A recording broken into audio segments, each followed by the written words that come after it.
Star Trek Online has announced a new playable Orion ship coming to the Infinity lockboxes.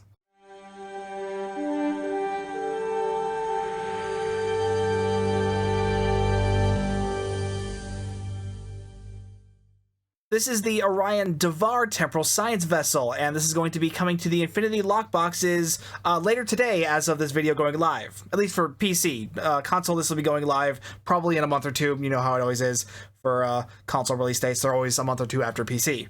This is the Orion ship that was seen in the Star Trek Strange New Worlds episode, Those Old Scientists, which was from Season 2, and it was the Lower Decks crossover episode. Definitely the best episode of the series so far, though Subspace Rhapsody is a close second. Okay, moving on to the ship stats itself. Like I said, this is going to be a temporal science vessel. It's going to have a hull modifier of 0.9 and shield modifier of 1.3, so very hull weak, or somewhat hull weak, but very shield strong, which in the past I would have said that's, kind of worthless, but shields have come a long way in, being more proficient at actually surviving stuff, but at the same time, they're still not all that effective against the Borg, and really, you're not going to be tanking in this thing at all, so the shield modifier really isn't worth anything anyway.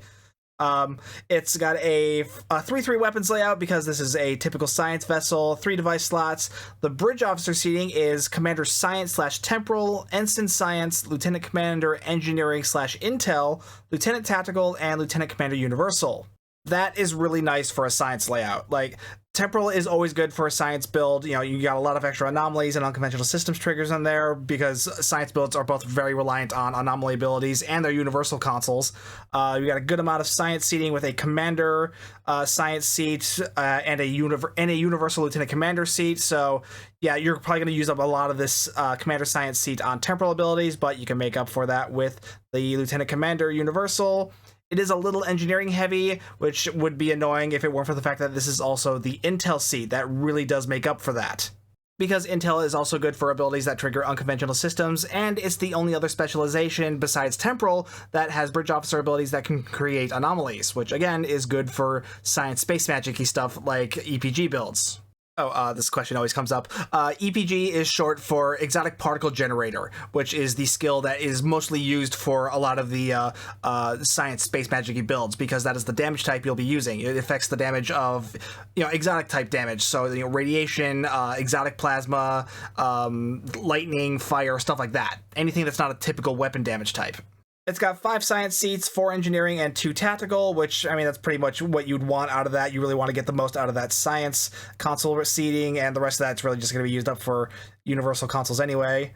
Base turn rate of 11, impulse modifier of 0.02, and inertia rating of 60, so reasonably fast ship. Plus 20 to auxiliary power, which is exactly where you want it on a science ship. It's got a new console called Temporal Anchor, no hangar bays because it's a normal science ship. It's got the molecular reconstruction beam, which makes sense because it is a temporal ship. Secondary deflector, subsystem targeting, sensor analysis, again, all stuff you would normally see on a science ship, and the normal science vessel mastery package, which gives buffs to exotic damage, shield HP, healing, and shield regen and hardness, that first one being the only one you actually care about. The console is called Temporal Anchor. What it does is it anchors a target to a certain place in both space and time. So, while at the same time, it'll also be dealing radiation damage to them. So it'll lock onto your target. From the description of it, I assume they'll still be able to move around and stuff like that. But while you've got it locked onto them, you'll be dealing radiation damage to them. But after a short duration after activating it, it'll return back to its original location, and then you will deal that same amount of radiation damage again. Its passives also buff flight speed and control expertise, so this is clearly meant to be a sort of control-enabled console, though typically control abilities, you want them to be more AoE focused rather than just focusing on one single target to control, so I'm not really sure if this will do that. This doesn't seem like it's going to be an AoE thing. This seems like it's just meant to focus on one target. So for an actual control build, that doesn't sound that great, but depending on how high that radiation damage is, this could still be pretty decent for an EPG build. And depending on how high that control expertise passive is, that could still be decent for a control build as well, because getting passive control expertise buffs, not the easiest thing to get in Star Trek Online, especially if you want a really good control build. Sadly, we don't know what levels either of these are because, once again, Star Trek Online has not provided us with any tooltip information, so we'll know tomorrow. Well, tomorrow for me, because I'm recording this on Wednesday, but this will be live on Thursday, a few hours before the ship goes live. The Starship Trade is called Temporal Artifact Scan. While this trait is slotted, your ship's sensors will scan the area for chronoton radiation coming from a temporal artifact housed aboard an enemy starship. Once the artifact is located, defeating that ship will drop it into space and as a pickup. Collecting the artifact provides a significant bonus to crit severity until leaving the map. This effect has a long cooldown, but eventually the artifact will be located. Now, this trait really doesn't sound all that great because it's completely RNG based. You never know which enemy this temporal artifact is going to drop from. Like, there's no way to know if it'll drop at the beginning of a TFO or at the end of a TFO. And if it drops at the end of the TFO, then, well, you've basically just been running most of a TFO without a Starship Trade, essentially, because you'll have no buff from that at any other point. So whether or not this trait is good or not is really going to depend on how quickly you can get that buff, and also how high that crit severity buff is going to be. Because, I mean, yeah, a crit severity buff that lasts until leaving the map, that does sound like it could be good, but if it's only something like, 10% or something like that, that's not worth it. But once again, we have no way of knowing because tooltip information was not provided. So, overall, I mean, the trait and the console, they sound kind of interesting, but nothing super special. Really, the selling point here is the ship itself, because honestly, this seating is really nice. Like, the mix of temporal and intel, it's not too heavy on the other two specializations. This is going to be really nice for an exotic particle generator build. So if you really like the sciencey space magic stuff, this is going to be a nice option. Honestly, my one complaint about the ship itself is that they only made it a temporal science vessel, so it's just a normal science vessel, when really, I mean, in the episode itself, in Those Old Scientists, this is literally referred to as an Orion scout ship, so why wasn't this made into a scout vessel?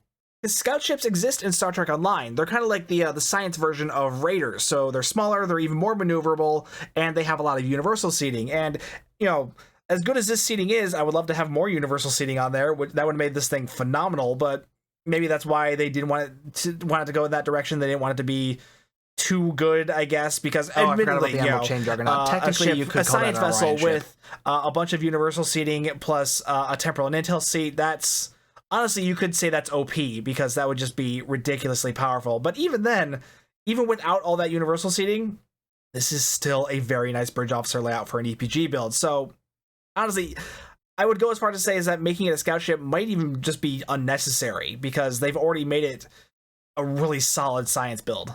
I do have one other, we'll call it a critique at this point, mostly in the flavor text that they're putting up here at the top. Here it says, the Devar class famously nearly took down the original Enterprise, prepping it with attacks at speeds too fast to return fire.